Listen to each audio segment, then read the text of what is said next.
안녕하세요. 수아입니다. 이번 시간은 이율곡 선인과의 대화. 두 번째 이야기, 지구에 와서 놀라웠던 것들입니다. 이 내용은 한국 선도계의 여자도인 문화영 선생의 한국의 선인들에서 가져왔습니다. 문화영 선생은 살아계실 때 선계의 많은 이야기들을 글로 남기고 가신 분입니다. 자신도 선계에서 왔다고 그랬습니다. 그래서 이런 이야기는 좀 증명할 수 없는 이야기이지만 또 이런 내용에 흥미를 가지신 분들도 많은 것으로 알고 있습니다. 저 역시 그렇습니다. 그래서 하는 방송입니다. 그럼 본문으로 들어가겠습니다. 문화영 선생께서 질문을 드립니다. 율곡 선인에게. 율곡 선인이 지구에 와서 있었던 일에 대하여 이야기해 보십시다. 율곡 선생의 답변입니다. 네, 지금부터 한번 이야기를 해 보십시다. 제가 처음 지구에 왔을 때는 이곳이 그 말로만 듣던 지구인가 했습니다. 지구에는 대단한 문명인들만 생활하고 있는 것으로 알고 왔습니다만 와서 보니 너무나 이상한 사람들로만 가득 채워져 있는 것입니다. 행동은 물론 생각조차도 저희로서는 상상도 못할 억지는 물론이거니와 그 생각하는 것들이 타인에 대한 고려가 전혀 없음에 대하여도 놀라움을 금치 못하였습니다. 이러한 놀라움은 차차 지구의 생활에 적응하여 가면서 이해가 되었습니다. 지구의 값어치는 한편으로 이러한 엉터리 같은 사고방식과 행동에서 비롯되고 있음에 대하여 알게 되었던 것입니다. 어떤 면에서 엉터리였나요? 도저히 이치에 맞지 않는 주장들이 사방에서 난무하고 있었는데 이러한 주장들이 처음에는 이해가 되지 않았으나 그 주장의 뿌리를 훑어보면 나름대로의 이유가 있었던 것입니다. 사실 지구가 굉장히 복잡한 곳이긴 하죠. 지금도 의견 대립이 엄청나게 일어나고 있습니다. 나름대로의 이유라니요? 그러한 주장을 하게 된 배경이 있었으며 그 배경에서는 그러한 주장을 할 수밖에 없도록 되어 있더라는 것입니다. 그러니까 상대편의 입장이 되어보면 이해할 수도 있다는 그런 뜻이겠죠. 그러면 그것이 나름대로의 순리인가요? 그렇습니다. 그것이 우주의 입장에서 보면 순리가 아니었으나 지구에서는 나름대로의 순리와 같은 역할을 가지고 있었으며 이러한 억지가 때로는 순리와 같은 힘을 가지고 있었던 것입니다. 그것이 바로 지구의 특이한 점이었습니다. 예를 들면 어떠한 것이 있습니까? 우주에서는 모든 것에 동일한 가치를 부여하며 이 동일한 가치를 누구나 인정하고 있으므로 서로 다툼이 없습니다. 또한 자신의 영역이 정확히 존재하며 이 영역 내에서는 자신의 책임이나 영역을 벗어나면 타인의 책임이므로 그 부분에 관하여도 서로 다툼이 없는 것입니다. 타인의 영역에 대한 간섭이 없으며 따라서 후배에 대한 가르침에 있어서도 자신의 영역 안에서 완전히 습득시켜 독립적인 운영이 가능할 때 그 후배의 영역으로 가도록 하는 것입니다.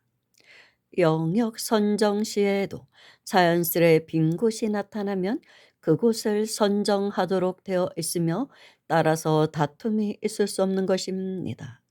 허나 지구에서는 이러한 규칙이 철저히 무시되고 있었습니다. 상대방의 영역에 대한 이해가 거의 없는 경우가 대부분이었으며 이해를 해도 자신이 필요로 하는 부분만큼만 하는 것이었습니다.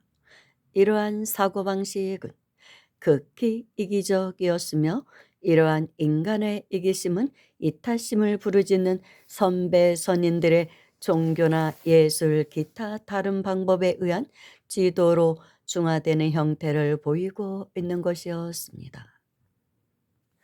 그래서 지구보다 차원이 높은 5차원계만 가도 성향이 비슷비슷한 사람, 파동이 비슷비슷한 사람끼리만 산다고 합니다. 그래서 분란이 별로 없다는 거예요, 싸움이라는 게. 근데 이 지구는 저 차원에서 그 차원까지 너무나 많은 차원계의 사람들이 살고 있습니다. 영적 등급으로 말하는 것입니다. 영적 등급이 너무 차이가 나는 사람들이 모여 사는 행성이 지구 행성이라는 거예요. 그러니는 너무 안 맞아서 싸울 수밖에 없는 것이죠. 상대편의 말을 이해하기도 힘들 때도 솔직히 많고 여러 가지 분란을 봐도 그렇잖아요.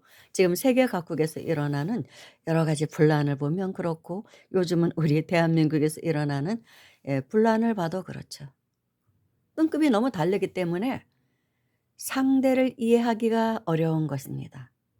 또 같은 편에서도 같은 쪽에서도 또 등급이 또 나뉘어져서 생각이 다 다릅니다. 그래서 이타심을 부르짖는 선배 선인들의 종교나 예술, 기타 다른 방법에 의한 지도로 중화되는 형태를 보이고 있다고 말씀하셨는데 대부분 좀 영적으로 등급이 높은 사람들이 종교인이 되든가 종교 지도자나 예술인들이 된다고 합니다.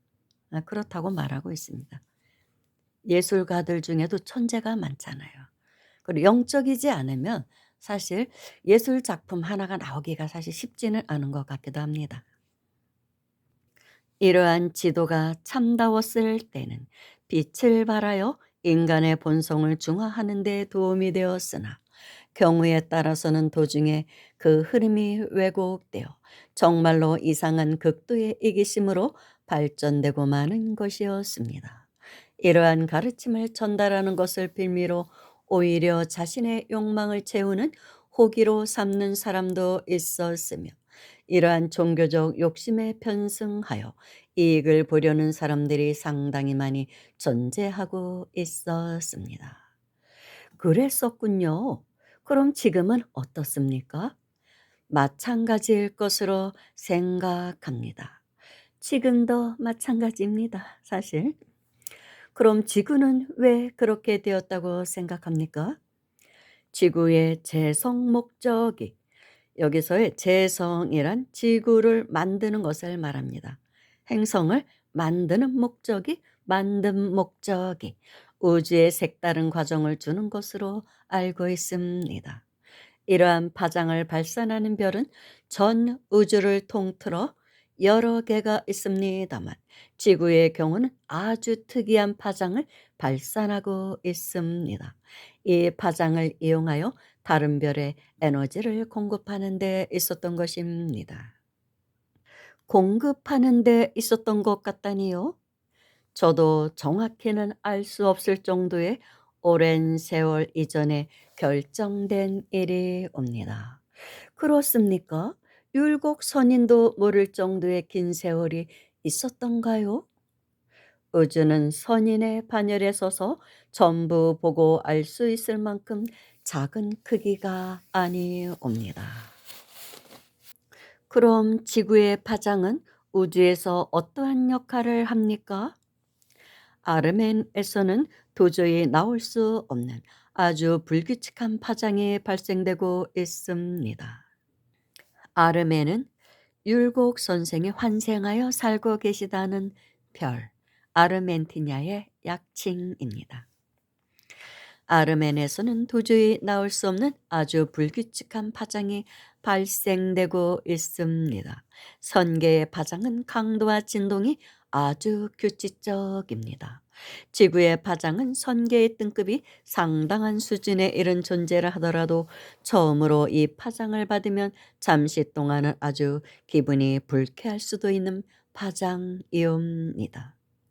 본래 선계에서 익숙했던 파장과 비교하면 파장의 질이 너무 이상하기 때문입니다. 이상하고 거칠고 탁하고 그렇게 하겠죠. 허나 이 파장에 익숙해지면 이것이 상당한 진폭과 세밀함을 가진 파장이며, 이 파장을 정확히 읽고 이해한다면 기력이 상당한 수준으로 증가됨을 느낄 수 있습니다. 이 파장은 그 파장 자체가 에너지입니다. 인간이 발산하는 각종 파장 속에는 극도로 집중되었을 때 나타나는 알파파가 있는데, 이 파장은 우주의 파장과 아주 유사하여 선인들이 우주의 파장과 잘 혼동할 정도입니다. 이 외에도 지구의 다양한 전문가들이 작업이나 연구 중 발산하는 파장은 상당한 파워를 가진 파장입니다. 그렇게 좋은 파장을 왜 지구에서만 발산되게 하였다고 생각하십니까? 이러한 불규칙한 파장이 여러 별에서 발산되면 우주가 혼란스러워집니다. 허나 수십 개 우주에 한 개 정도 있는 것은 상당히 긍정적인 자극이 됩니다. 어떠한 면에서 그렇습니까? 이러한 파장은 우주에서 안이하게 지내던 선인들에게 상당한 자극이 됩니다. 상당한 난이도를 지닌 수련 행성이라고 할 수 있는 지구에서 수련하여 등급을 격상시킨 지구 출신의 선인이라면 우주에서도 기본적으로 지정된 등급보다 더욱 높은 수준으로 대우받습니다. 지구는 수련을 하고 싶다고 마음대로 올 수 있는 곳이 아닐 뿐더러 한 번 왔다가 마음대로 빠져나갈 수 있는 것도 아니기 때문입니다. 감옥 행성이라고 하죠, 지구를. 잘못 들어왔다가 못 빠져나가고 뭐 그럴 수도 있겠죠. 지구라는 매트릭스에 갇혀서. 그러니까 이 혼탁한 지구에서 제대로 수행을 하고 갈 수만 있다면 훨씬 더 높은 등급으로 갑자기 이렇게 올라갈 수 있다는 것이죠. 업그레이드가 확 되는가 봅니다. 너무나 복잡한 세상이잖아요, 지구가. 무슨 말씀이신지요? 지구로 입성할 때는 우주에서 가지고 있던 모든 것을 전부 버리고 와야 하며 맨몸으로 수련을 시작하여 어느 정도의 단계에 오른 후 그 이상의 단계를 바라보며 진전해야 하는 수련 과정이 상당히 어렵습니다. 더욱이 잘못하면 그간의 모든 것을 희생할 수도 있어 대단한 각오를 하여야 하는 고난도 수련 과정이므로 전 우주를 통틀어 가장 어려운 과정들도 포함되어 있습니다. 제가 생각하기에 지구를 못 빠져나간 선인들이 많은 것 같아요. 제가 볼 때 그렇습니다. 주변에도 그런 사람들이 있는 것 같아요. 굉장히 영적이긴 한데 또 굉장히 물질적이에요. 육적인 사람들이 있어요. 그런데 그 두 가지에서 굉장히 방황을 하고 살아요. 이게 아닌데. 내가 이렇게 하는 게 아닌데 하면서도 완벽하게 또 그렇다고 이 정신계로 들어오지도 못해요. 들어서지도 못하면서 항상 양발을 거치고 삽니다. 이럴까 저럴까 이미 세속에 와서 물질화가 많이 되고 때가 묻은 것이죠.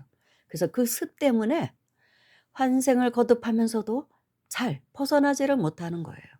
결정을 탁 못 내리는 것이죠. 그런 사람들이 선계에서 왔다가 이 지구 행성, 감옥 행성에 갇힌 사람들이 아닌가. 그런 생각을 저는 가끔 해봅니다. 다시 문화영 선생의 질문입니다. 그렇게 어려운가요? 생각보다 수십 배에서 수천 배 정도의 고난도 수련 과정입니다. 지구에는 수만 등급의 수련 과정이 운영되고 있습니다.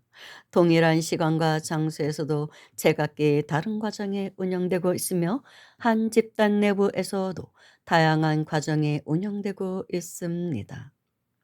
상하 간 동료 간에도 각기 다른 과정이 운영되고 있으며 이 과정에 합격하지 못하면 선계의 기준의 위치를 전부 잃어야 할 경우도 있습니다.